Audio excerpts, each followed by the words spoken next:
Hi everyone, welcome back to my channel. Today we are talking about one of the most tactful and impactful elements of graphic design, texture. As always, whether you are seasoned or just getting started, this is important to know. Understanding how to properly use texture can add depth and interest to your work. So let's get started. Texture is all about how things feel, or how they appear to feel. It can be smooth or rough, soft or hard, glossy or matte. But in graphic design, we are mostly dealing with visual texture, which is the illusion of a tactile surface. There are two main types of texture, tactile and visual. Tactile texture is the actual feeling of a surface, like the roughness of sandpaper or the softness of velvet, for instance.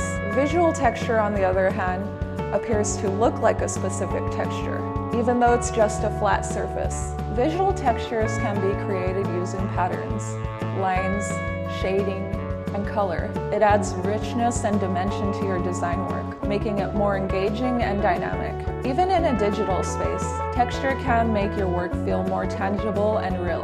Texture can be subtle or bold depending on the look you want to achieve.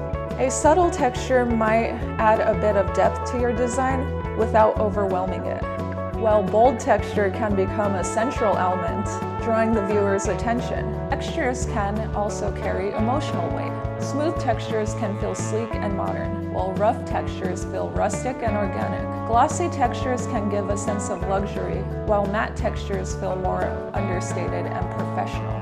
And of course, great graphic designers use texture to bring their work to life. Look at these examples. From the intricate textures of Van Gogh's paintings to the layered textures of contemporary digital art, each uses texture to add depth and interest. So you may be wondering how you can use texture in your own design work. And as always, I'm going to tell you to think about the message. Are you aiming for something sleek and modern?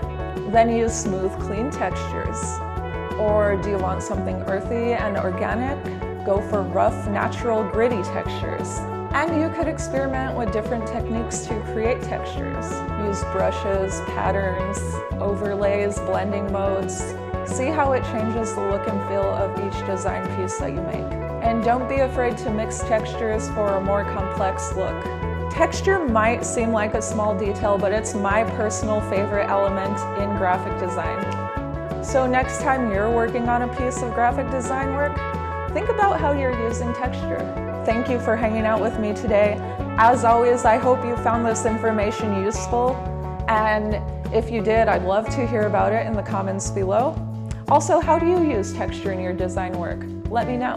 If you enjoyed this video, give it a thumbs up and subscribe for more content like this. See you guys next time. Happy Friday. Bye.